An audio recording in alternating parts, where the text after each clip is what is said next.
सुबह की पहली किरण कमरे की खिड़की से झांक रही थी, लेकिन रिया के दिल में अंधेरा छाया हुआ था। वह बिस्तर पर लेटी हुई अपनी आंखें बंद करके उन पुरानी यादों में खोई हुई थी, जहां सब कुछ इतना सुखद और शांतिपूर्ण लगता था।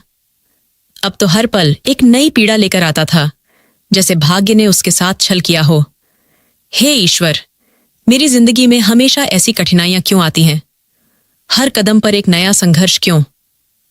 ये सोचते हुए उसकी आंखों से आंसू बहने लगे। आज इतने सालों बाद उसने उसकी एक झलक पाई थी। अभी ठीक से नजरें मिला भी नहीं पाई थी कि उसके पति की नजर पड़ गई और फिर वही पुराना सिलसिला शुरू हो गया। उसके चरित्र पर नए आरोप लगाए गए, उसे तरह तरह की शारीरिक यातनाएं दी गईं और उसे फिर से बदनाम किया गया। उसे एक ऐसी गलती की सजा मिल रही थी जो उसने कभी की ही नहीं, और इसमें उसके अपने ससुराल वालों का सबसे बड़ा हाथ था। अगर वे उसे संभालते, उस पर विश्वास करते, तो शायद आज वह इस नरक से न गुजर रही होती। वह भी अपनी जीवन को शांति से जी रही होती। तभी कमरे का दरवाजा खुला और वह नशे में चूर होकर अंदर आया।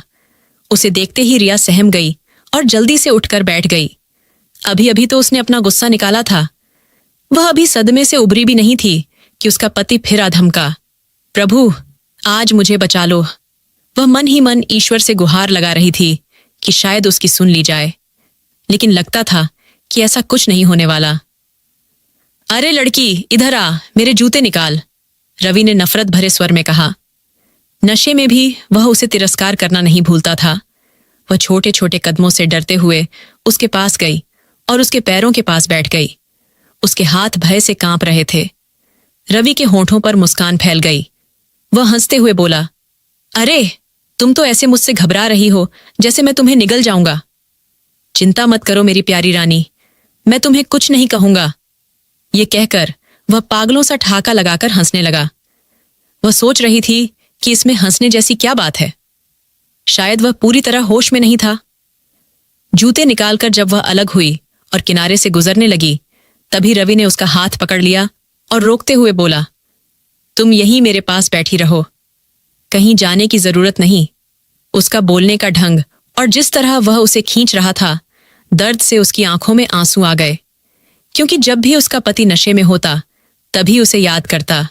हिम्मत है कि जब वह होश में हो तो कभी अपनी बीवी को ऐसे बुलाए या कभी उसकी प्रशंसा करे। उसे हमेशा इसी समय अपने पति का खास ध्यान महसूस होता था जब वह नशे में डूबा होता। वह चुपचाप थोड़ी दूरी पर बैठ गई। इसी बीच कमरे का दरवाजा जोरदार आवाज से खुला। सरला देवी गुस्से से भरी हुई अंदर आईं। जब उन्होंने अपनी बहू को बिस्तर पर बैठे देखा तो उनके माथे पर त्योरियां चढ़ गईं। वह तेज कदमों से बेटे के पास आईं और उसके कॉलर से पकड़कर हिलाते हुए बोली, मूर्ख, क्या होश में हो? आज मैंने तुझे कहा था कि इस लड़की को हमेशा उसकी जगह पर रखना, और तूने इसे फिर से अपनी पत्नी का दर्जा दे दिया। अभी इसी वक्त इस कमरे से बाहर निकल। उन्होंने अपने बेटे को इतनी बुरी तरह डांटा कि उसका नशा भी काफूर हो गया। तेरी बीवी आज फिर इलाके में किसी प्रेमी के साथ घूम रही थी। मैंने इसे रंगे हाथों पकड़ा है।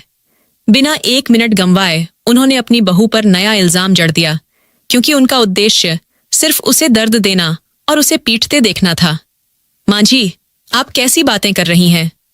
मैं तो वैसा ही, इससे पहले कि वह कुछ और कहती, रवि ने उसके बाल पकड़ लिए और उसके सिर को जोर जोर से पटकने लगा। दर्द इतना बढ़ता गया कि वह लगातार खुद को छुड़ाने की कोशिश कर रही थी, लेकिन उस क्रूर आदमी की पकड़ बहुत मजबूत थी। ऐसा लग रहा था जैसे थोड़ी देर में उसकी जान निकल जाएगी। मम्मी, आप जरा बाहर जाओ, मैं इसे ठीक से संभालता हूं। आज इसे पता चलेगा कि इसने यह भूल करके खुद के साथ कितनी बड़ी गलती की है। अपनी मां को कमरे से बाहर करने के बाद वह फिर अपनी पत्नी की ओर मुड़ा और बोला, आखिर तुम किस मिट्टी से बनी हो? तुमसे ज्यादा बेकार स्त्री मैंने अपनी पूरी जिंदगी में नहीं देखी। तुम्हारी जगह कोई और होती और उस पर इतना अत्याचार होता तो वह कब की मर चुकी होती। लेकिन लगता है तुम्हें दर्द सहने का बहुत शौक है। चलो, आज तुम्हारे सारे शौक मैं अच्छे से पूरे कर देता हूं। यह कहकर उसने कमरे को अंदर से बंद कर लिया और अपना बेल्ट निकाल लिया। वह बुरी तरह डरी हुई थी और डरी नजरों से अपने पति को देखने लगी। कहने को वह उसका संरक्षक था, लेकिन वही उसका सबसे बड़ा दुश्मन बन गया था। ये आप क्या करने जा रहे हैं? भगवान के लिए मुझे मत मारो। पहले ही मैं बहुत दर्द में हूं। उसने रोते हुए कहा, तुम्हें दर्द होना ही चाहिए, क्योंकि तुम्हारी हरकतें ही ऐसी हैं कि जब तक तुम्हें पीड़ा न मिले तब तक तुम सही रास्ते पर नहीं चलती। अब तुम्हें मार पड़ेगी तो अगले 2 हफ्ते तक तुम अपनी मर्यादा में रहोगी। देखो, आप पहले मेरी पूरी बात तो सुन लो। आपकी माँ झूठ बोल रही है। मैंने वैसा कुछ नहीं किया। मैं उस आदमी को जानती तक नहीं जिसके बारे में वे मुझ पर इतना घटिया आरोप लगा रही हैं। वह जोर जोर से रोने लगी। उसे समझ नहीं आ रहा था कि कैसे अपनी निर्दोषता साबित करे। उसने कहा, अगर आप कहें तो मैं हाथ में भगवत गीता लेकर कह सकती हूं कि मैं निर्दोष हूं, बेकसूर हूं। अच्छा, अब ये सब नाटक करने की जरूरत नहीं, क्योंकि मैं तुम जैसी महिलाओं को अच्छी तरह जानता हूं। और इसके साथ ही उसने बेल्ट निकाला और जोर जोर से उसे पीटने लगा। दर्द से